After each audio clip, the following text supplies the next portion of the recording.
Hey, church, Dan and I, as we mentioned in the podcast, if you're listening to that, or otherwise, we wanted to put together a video form of going through the structure of Revelation for you. We know we covered this a little bit in the sermon, but that Dan preached last Sunday, but we realized that the screen was kind of small, and we had a limitation on time, and so we wanted to make a video that would allow us a little bit more time to go through that more in depth, as well as just create a resource that you can return to and review. Mm-hmm. Yeah, and just sometimes it's better to see it again and again and again, so you really see it. Yep. And I'll try to break these up into little sections so you can fast forward. So if you want to come back to this at any time, you'll be able to find the relevant part for your study. All right, so the first section we have here, Dan, you just walk us through this, if you will. Yeah, so we're going to start off at the high level. We're not going to read all the verses. Feel free to hit pause and read them. We just want to show how the book is structured. And speaking of show, that is actually the first big major structural marker that we see in the book of Revelation. It's this idea that something is going to be shown. Ooh. So in 1:1, we get that Jesus, through this angel, is going to show his servants, through John, to show his servants the things that must soon take place. 4:1, we see a very similar statement. I will show you what must take place after this. 17:1, we also have John getting called again. Come, I will show you the judgment of the great prostitute. And 21:9, come, I will show you the bride. And then 22:6, notice this is the exact same phrase as 1:1, to show his servants the things that must soon take place. Yeah.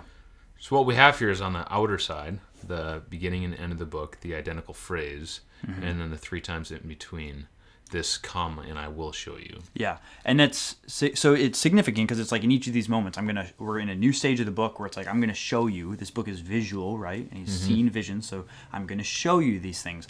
The ones at the outer end, chapter 1, verse 1 and 22, verse 6, is a clear allusion as well to Daniel chapter 2, which is about the arrival of God's kingdom. So in some ways, it's the book is then formatted around, saying what Daniel 2 talked about, the arrival of God's kingdom, that is happening here. That is what I'm talking about in this book. And the interesting thing about this, too, is the 3 in the middle actually are the sections of what are known as the visions of the book.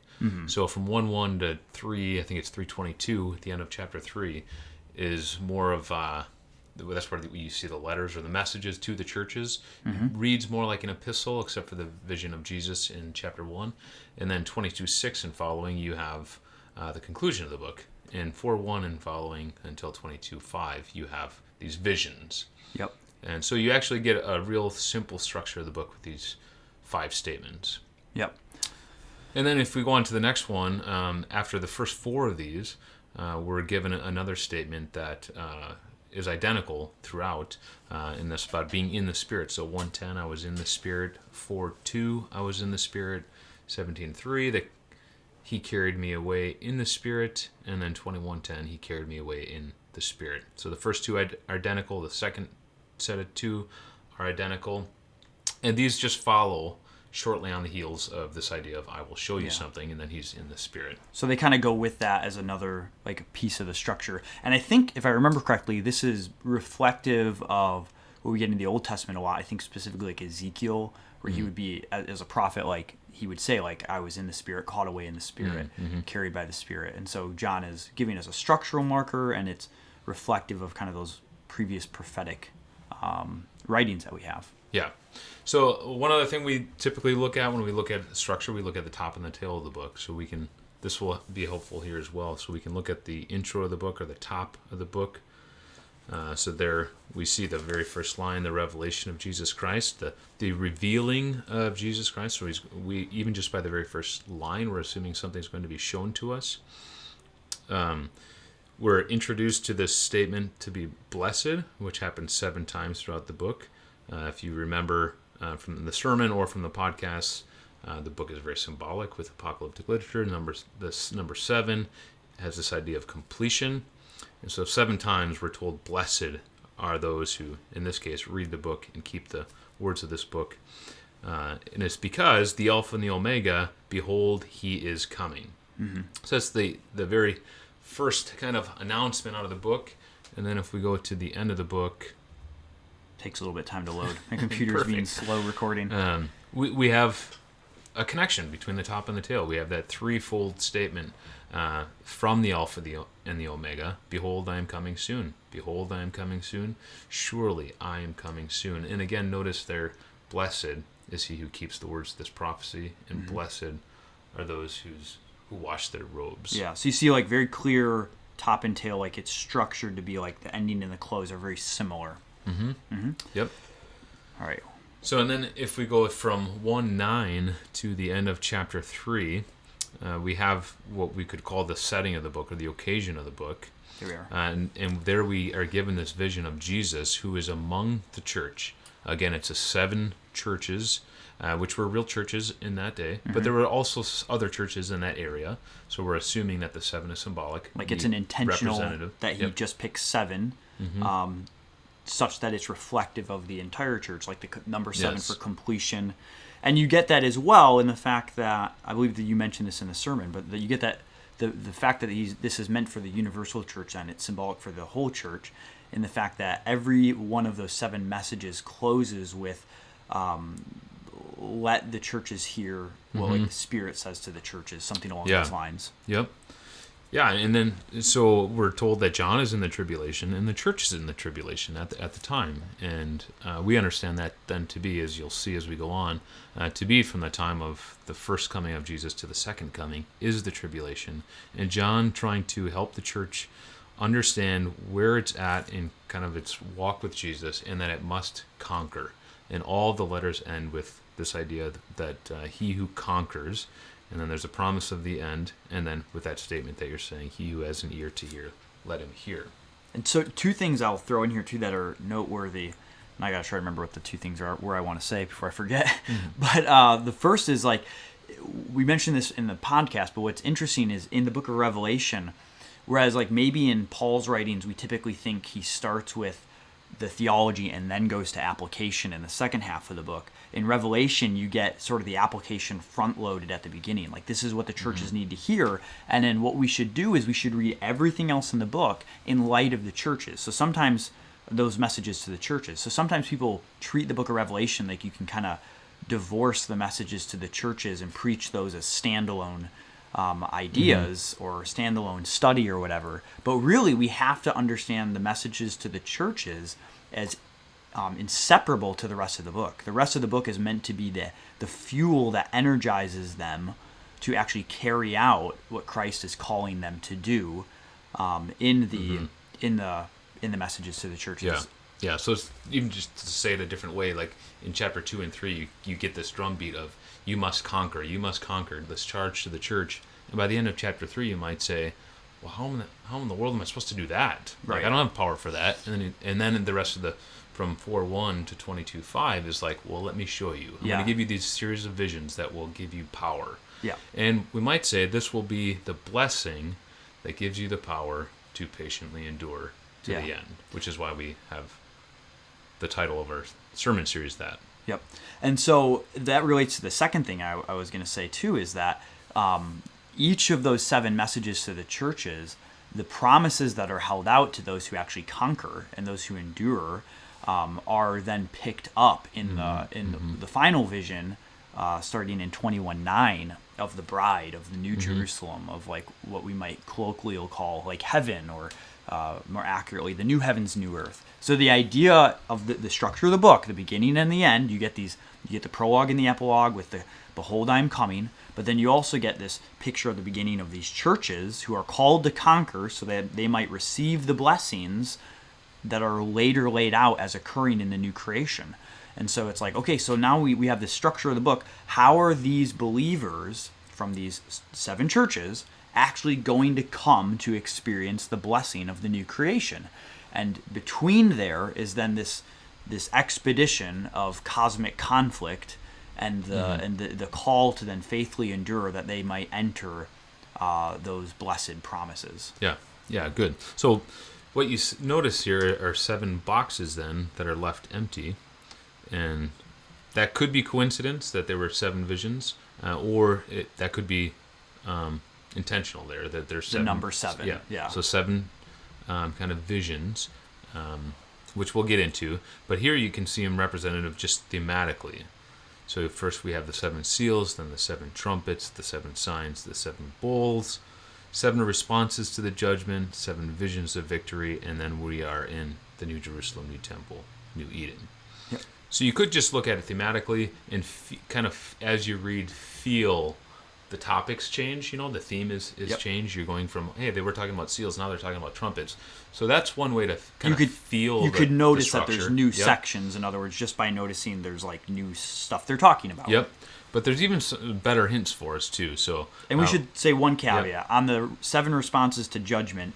That's one that we're like, we kind of see there might be something there, but that's one we're a little bit more unsure about. The other ones seem more obvious to us. Yeah. Okay, but anyways, you can see the sort of thematic shifts, but there's also, like you were saying, there's actual things in the text or statements textual in the markers. text that we feel make it really clear that these are in fact the sections. Yeah. So we'll notice some those. that start out at the beginning of some of these visions. And you'll notice there in 4:1, just pay attention to what just appeared in blue. 4:1, we're told that, behold, a door standing open in heaven. 11:19 there for the signs, God's temple in heaven was opened. 15:5, the sanctuary in heaven was opened.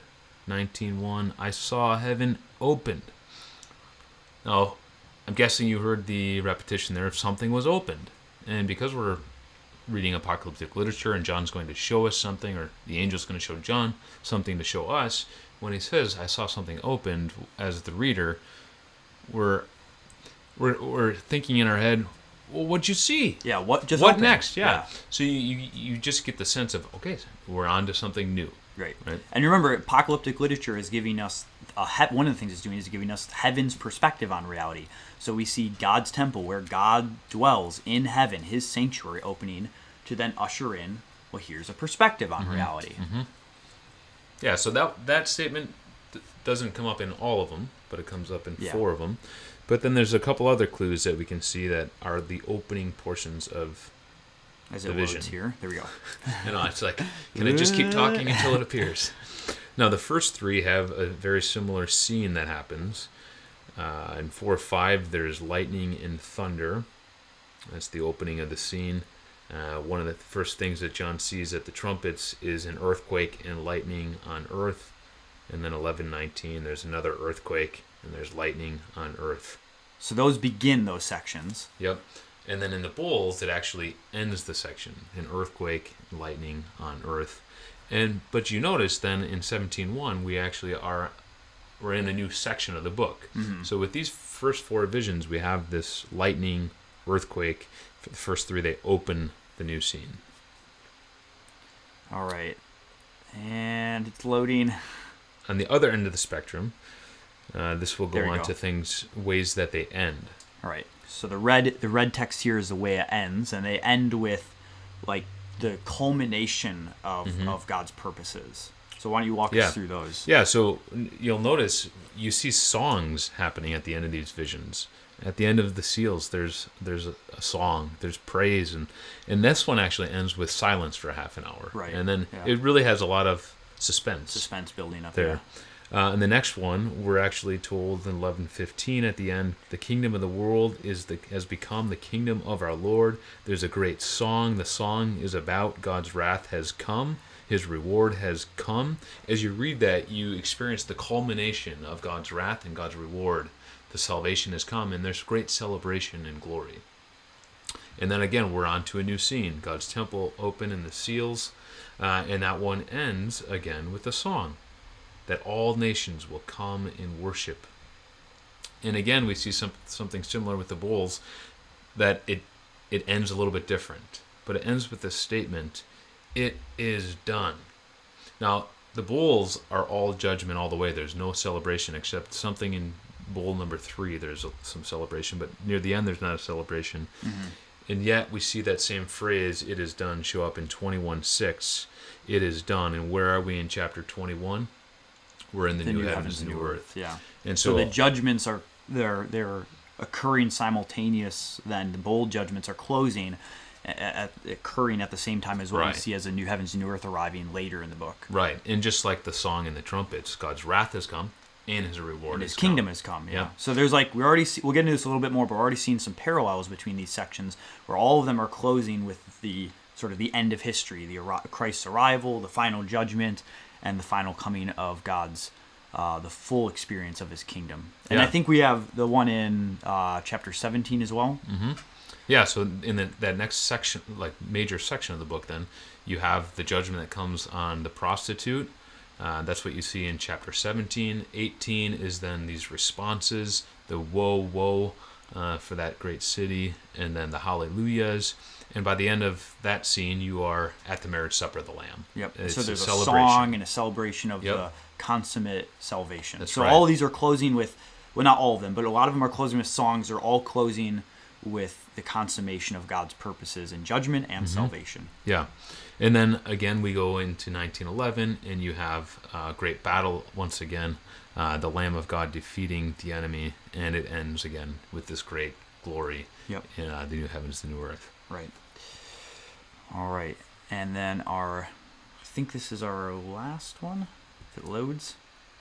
Nope, we got a couple more. Okay. Yeah.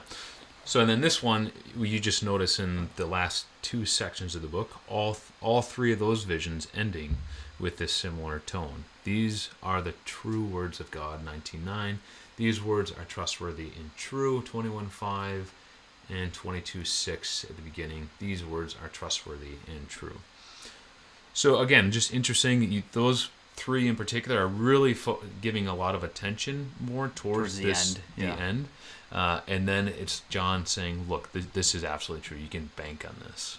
All right. So here I think we filled in with the rest of the blessed statements. So what you might call the Beatitudes, like blessed are. Again, there's 7 of those. So there's a complete sense of blessing.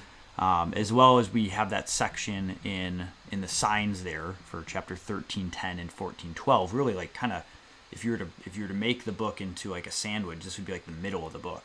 So you get that call to endurance. Here's a call to endurance. Anything else you'd want to say about that? No, that's right. All right. And then at this point, what we want to do is we want to talk about, kind of take a step back where we've marked off how we can see the different sections of the book. And now we want to just talk about some of the evidences we have for what we call recapitulation or parallelism, where we see that these sections are actually parallel to one another. So what we mean by that is that as we see the structure working in the book of Revelation, we don't see it as just laying out like a chronological sequence. Like first you have the seals, then you have the trumpets. Like in terms of time, like the seals occur first, the trumpets occur next, the bowls next. What we see is we actually see evidence as we look at the details of these sections. We see evidence that they're really all portraying essentially the same course of events, but maybe from different angles or different perspectives. We've used the illustration a couple times already about like a football replay where it can replay and show the same event, but when you go through replays watching football, sometimes they'll highlight different aspects of that event. So we just want to like walk through some of those textual markers for recapitulation as well. And there's more than just that are on here, but we feel Yeah. like these are some of the major ones that help us to see this. Yeah, there are definitely more. We'll probably talk about them as we go through the sermon series, but these are just some ones that we wanted to highlight. So first of all, we see, feel free to interrupt me if you have anything to add, but we see some parallels between the seals, the trumpets, and the bowls. So those sort of those 3 sets of judgments of 7. Say that 7 times fast.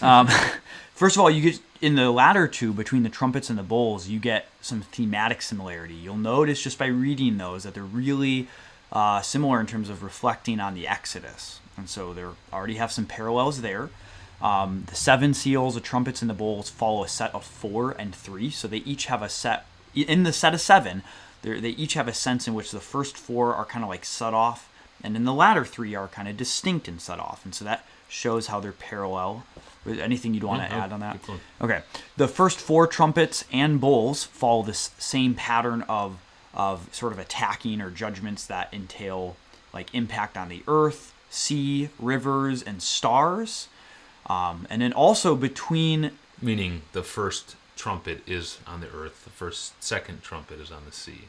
and so forth. Yes, Yep.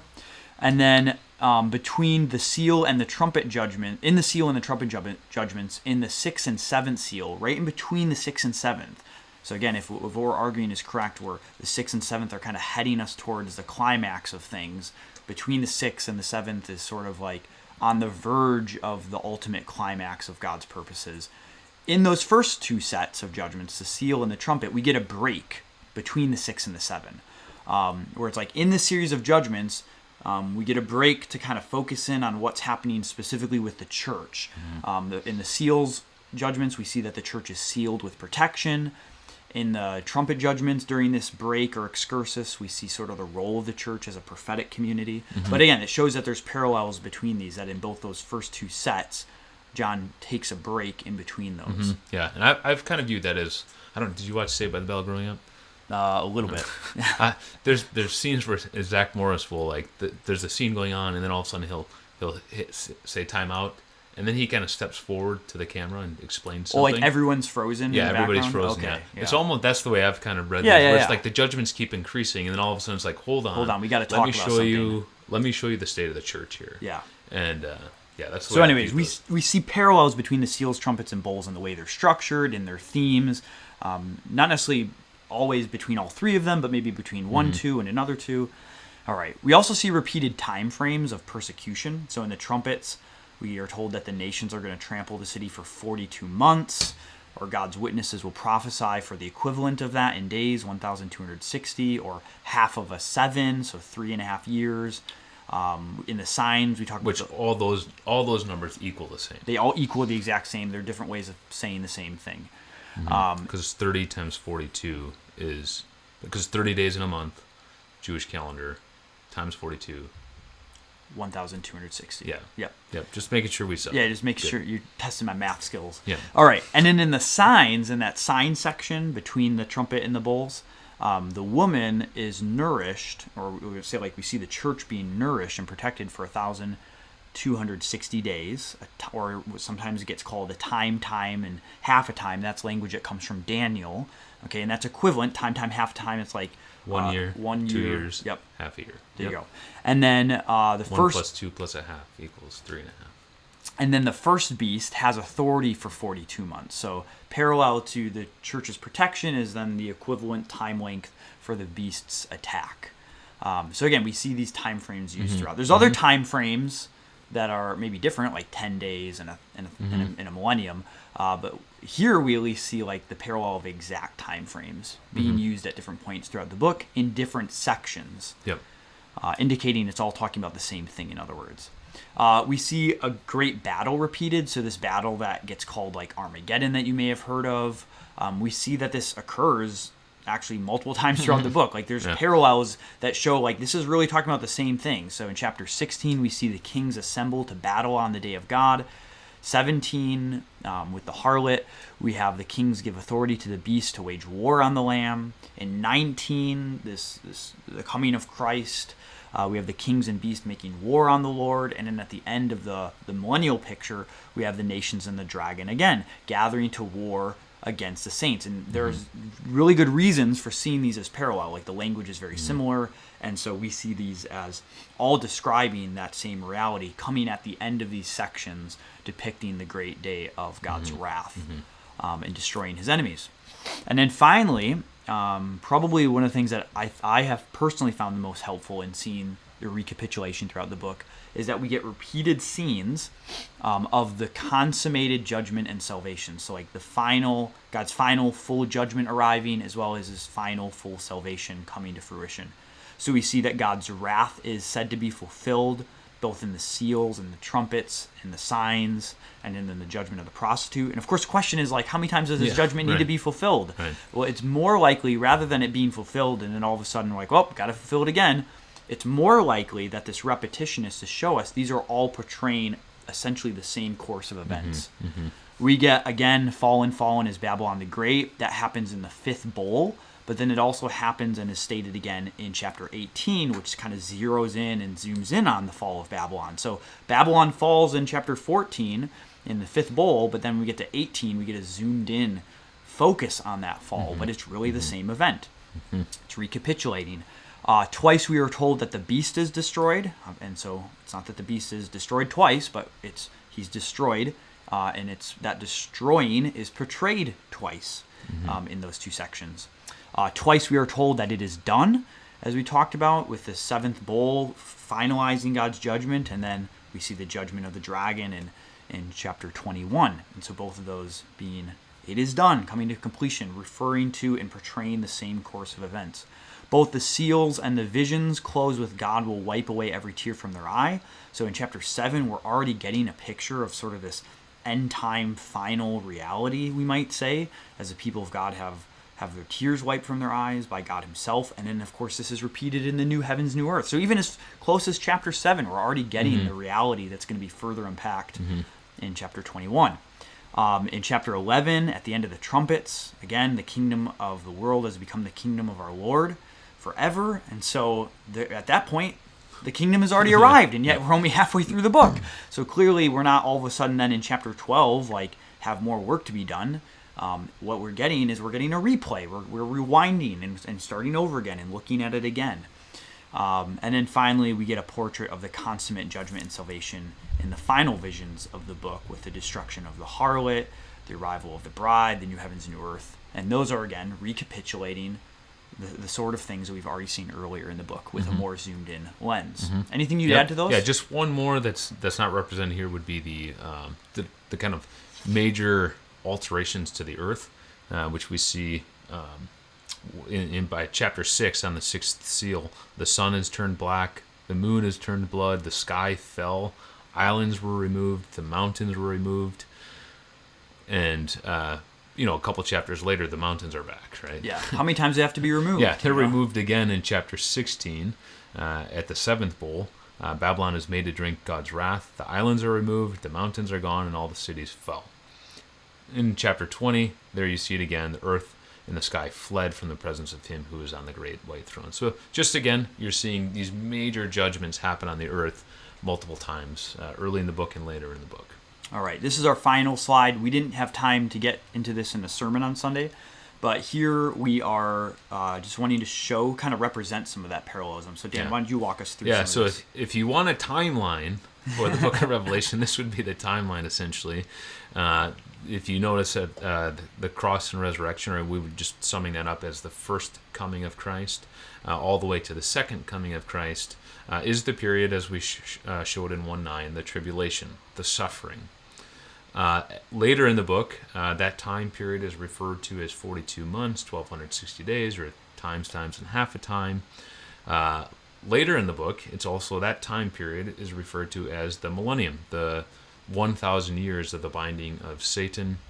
And it's also referred to as the time of the first resurrection, the time when God's people die between the first coming and the second coming of Christ.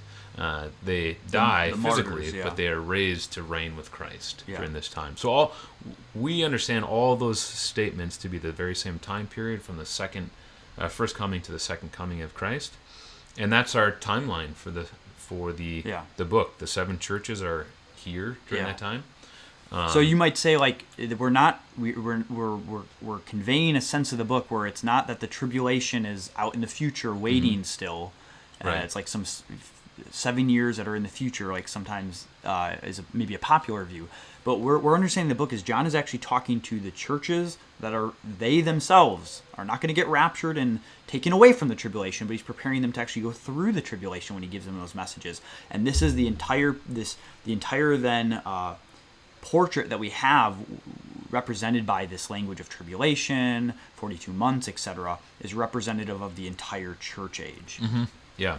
And so basically when you get down to, like, let's go to the seven seals, it's like if you're reading it left to right on a timeline from the first coming to the second coming, it's like going through the seals, and you're starting through the tribulation and you're ending in the final judgment and final salvation, right there in the new heavens, the new earth. Because what we see in each of these, as we noted, if you look at the sixth and the seventh of the seals, the trumpets, the signs, the bowls, you'll see that history comes to completion in the interchange between the sixth and the seventh. That the final judgment is dealt, and the arrival of God's kingdom. So, like, a really obvious example would be in the seventh trumpet. like after the trumpets, you get the kingdom of the world has become the kingdom of our God forever. And so well, we've arrived, and now we go through that again with the signs. We've gone through that with the seals, with the bowls. They all parallel and repeat that course of events of the tribulation and the judgments heading into the culmination of God's purposes. Yeah. Now, one thing also to notice on here is that you might call it progressive parallelism. So you notice 1/4 to 1/3 to universal between the seals, trumpets, and bowls. And this is in terms of just John explaining the judgment that is coming on the earth. And we don't understand that to mean that it actually is growing or something like that. Yeah, like the judgment. Yeah, it's a literary way of amplifying the sense of judgment. Yeah. Because all these, if they're all parallel, they're all in the course of, they're all referring to the same course of history, the same course of events.